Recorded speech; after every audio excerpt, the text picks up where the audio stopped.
48 jam itu adalah sisa waktu yang dimiliki umat manusia sebelum komet Clark menghantam bumi dan menghapus peradaban dalam sekejap. Di tengah kepanikan global yang mencekam, John hanya memiliki satu misi, membawa keluarganya ke satu-satunya tempat aman yang tersisa di planet ini. Namun, jalan menuju keselamatan tidak hanya dipenuhi api dari langit, melainkan juga oleh keegoisan manusia yang nekat melakukan apa saja demi bertahan hidup. Apakah mereka mampu menghindari takdir atau harus berkorban salah satunya? Mari kita ulik, kita langsung masuk ke bioskop.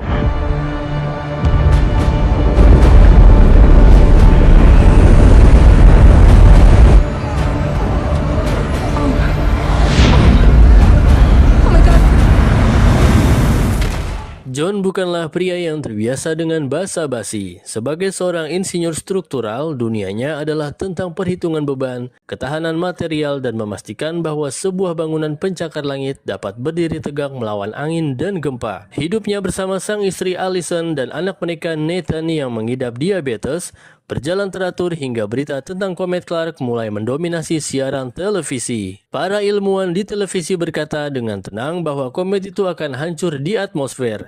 Hanya pertunjukan kembang api, kata mereka. John ingin percaya, tapi nalurinya sebagai insinyur meragukannya. Sepulangnya John ke rumah, suasana teras biasa saja. Mereka merencanakan acara Boltram makan bersama dengan para tetangga besok siang untuk menjaga silaturahmi. Namun berita di televisi mulai berubah nada. Komet itu lebih besar dari perkiraan. Pagi harinya suasana berubah menjadi mencekam. Jalanan ramai dan langit dipenuhi pesawat militer yang melintas dengan kecepatan tinggi.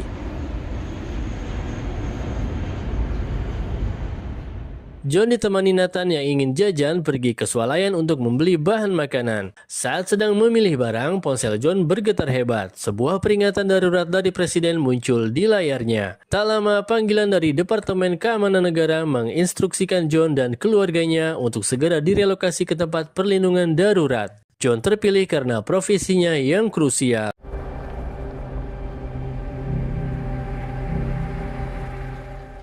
Sesampainya di rumah, John mendapati tetangganya sedang berkumpul menatapi televisi dengan tatapan ngeri. Siaran langsung menunjukkan pecahan komet menghantam tengah lautan. Gelombang kejutnya terasa hingga ke rumah mereka menggetarkan kaca-kaca jendela.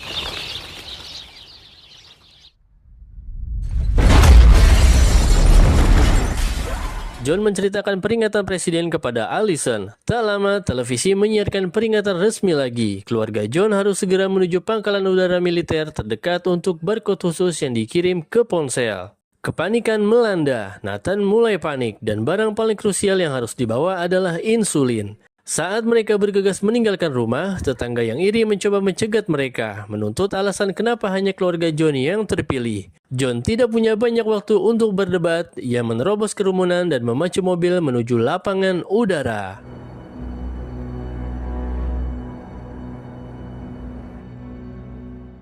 Jalan tol macet total. Ribuan orang mencoba melarikan diri. John dengan nekat memundurkan mobilnya dan memilih jalur lain yang sempit namun lebih lancar. Di tengah kepanikan, Nathan yang kedinginan mengambil selimut dari tas di kursi belakang. Tanpa ia sadari, tas berisi insulin terjatuh ke bawah kursi. Sementara itu, radio mengabarkan berita paling mengerikan. Pecahan komet terbesar akan menghantam bumi dalam 48 jam. Cukup untuk memusnahkan seluruh kehidupan.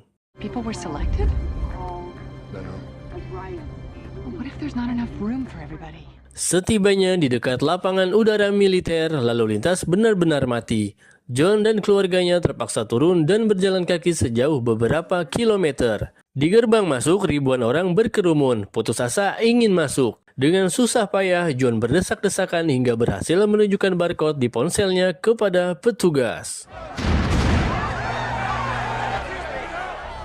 Di dalam area lapangan udara, sudah ada beberapa pesawat militer raksasa yang siap mengevakuasi orang-orang terpilih. Saat memeriksa barang bawaan untuk masuk ke pesawat, John tersentak. Insulin Nathan tidak ada. Ia panik menyadari Nathan tidak bisa bertahan lama tanpa obat itu.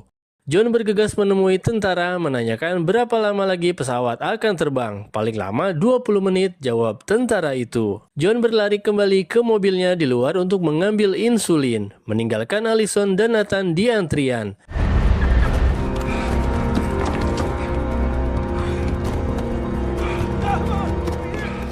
Tepat saat John keluar, Allison menemui tentara untuk meminta bantuan agar John bisa masuk kembali. Namun peraturan militer sangat kejam. Penumpang dengan penyakit kronis, diabetes, kanker, dan TBC dilarang ikut dalam pesawat. Allison dan Nathan diusir dari pangkalan. Ma'am, you just step this way, please. John berhasil mendapatkan insulin dan berlari kembali ke gerbang. Ia berhasil masuk karena gelang tanda pengenal miliknya. Tetapi ia tidak menemukan Allison dan Nathan di antrian. Petugas memerintahkan John segera naik pesawat. John masuk ke pesawat, panik mencari keluarganya, namun sinyal ponsel mati total. Saat ia menyadari istri dan anaknya tidak ada di dalam pesawat, ia mencoba maksa turun. Tepat saat John berada di pintu pesawat, kekacauan meletus di luar. Ratusan orang yang tidak terpilih menerobos pagar pembatas. Dalam kericuhan, seorang petugas tertembak dan selang bahan bakar raksasa jatuh dan bocor. Ledakan dahsyat mengguncang pangkalan udara, menghancurkan pesawat yang seharusnya dinaiki John tepat sebelum lepas landas. John berhasil melompat keluar dan menyelamatkan diri dari api.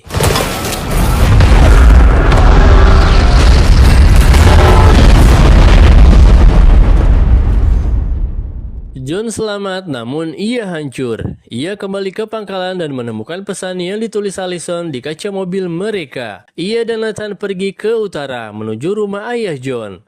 Allison sementara itu berada dalam situasi hidup dan mati. Ia harus menjara apotik untuk mendapatkan insulin bagi Nathan. Apotik itu telah dijara oleh preman bersenjata. Allison terjebak dalam baku tembak, namun ia berhasil lolos berkat kebaikan salah satu preman yang kasihan melihatnya membawa anak kecil.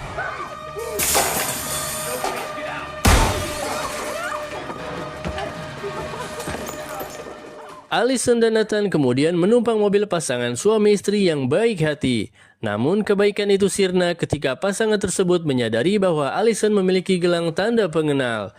Mereka mencoba merebut gelang itu dan menendang Allison serta Nathan keluar dari mobil di pinggir jalan yang sepi.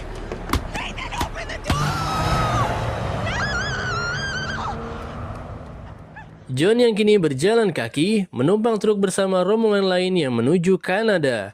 Ia bertemu dengan seorang pria bernama Sarip. Sarip mengungkap fakta pahit bahwa pemerintah hanya menyelamatkan orang-orang dengan profesi penting. Insinyur seperti John, dokter, guru, petani untuk membangun kembali peradaban. Sarip mengajak John ke Kanada untuk mencari pesawat ilegal menuju tempat perlindungan rahasia. Perjalanan truk tersebut penuh ketegangan. Seorang penumpang lain yang iri mencoba merebut gelang tanda pengenal milik John. Perkelahian brutal terjadi dan John terpaksa menghantam kepala pria itu dengan palu hingga tewas untuk bertahan hidup.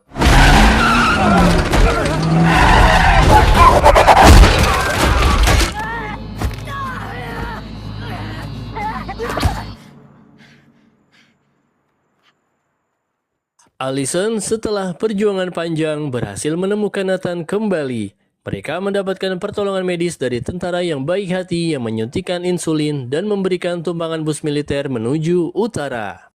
John setelah perjalanan panjang yang melelahkan, ia akhirnya sampai di rumah ayahnya. Tak lama kemudian, Allison dan Nathan tiba. Reuni mereka menjadi momen paling emosional di tengah kehancuran dunia.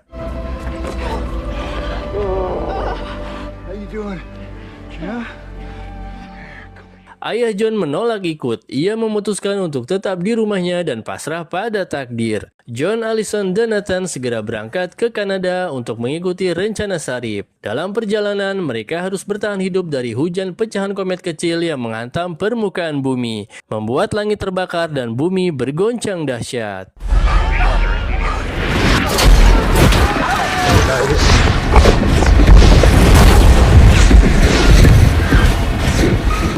Mereka tiba di lapangan udara Kanada tepat saat pesawat ilegal terakhir akan berangkat. John menjegat pesawat itu dari depan, memaksa pilot yang marah untuk membawa istri dan anaknya.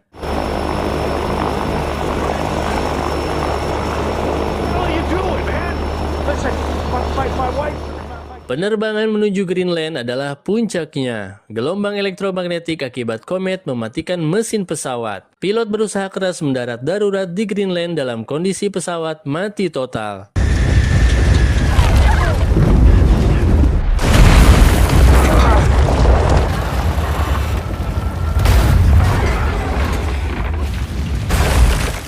Pesawat mendarat keras dan pilot tersebut tewas. Namun John dan keluarganya selamat. Mereka berjalan kaki menuju bunker rahasia di Greenland dan masuk tepat saat komet terbesar menghantam bumi.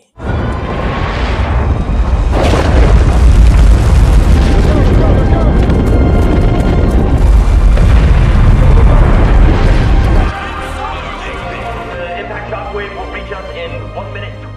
9 bulan berlalu seperti keabadian di dalam kegelapan bunker Greenland. Ketika pintu baja rahasia itu akhirnya dibuka perlahan, cahaya matahari yang menerobos masuk terasa asing sekaligus menyakitkan di mata. John, Allison, dan Nathan melangkah keluar, menghirup udara yang kini terasa dingin dan tipis. Pemandangan yang menyambut mereka sangat mengerikan. Peradaban manusia telah lenyap, gedung-gedung pencakar langit yang dulu menjadi kebanggaan kini hanyalah kerangka besi bengkok yang tertutup abu vulkanik. Hutan-hutan telah hangus dan laut tampak kehitaman. Tak ada lagi suara bising kendaraan dan hiruk-pikuk kota, yang tersisa hanyalah kesunyian yang mencekam di atas reruntuhan. John menatap istri dan anaknya, bersyukur mereka masih bisa bernapas meski harus memulai segalanya dari nol. Pemandangan dari luar angkasa menunjukkan dampak yang lebih dahsyat lagi. 95% daratan bumi telah terkena dampak langsung hantaman komet, mengubah peta dunia untuk selamanya.